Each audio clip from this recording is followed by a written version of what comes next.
babi rusa, anoa, komodo, burung maleo, dan masih banyak lagi.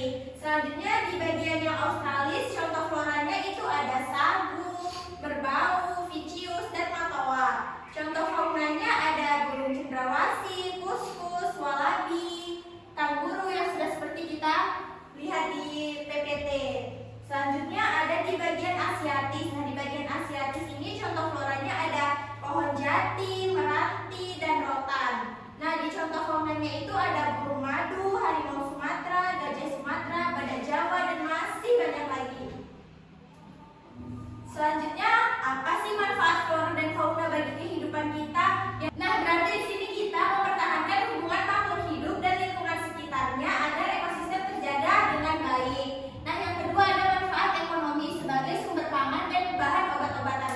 Kenapa flora dan fauna bisa dimanfaatkan sebagai sumber pangan dan obat-obatan?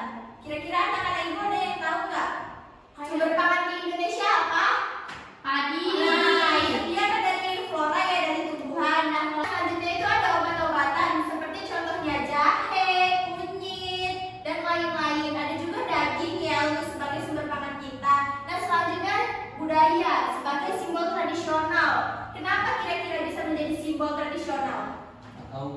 Contohnya tadi seperti yang Ibu sudah jelaskan di bagian yang persebaran fauna. Nah, nih di Sumatera Utara ada gajah, berarti Sumatera Utara itu terkenal dengan ciri khas gajahnya. Ada banyak gajah di daerah Sumatera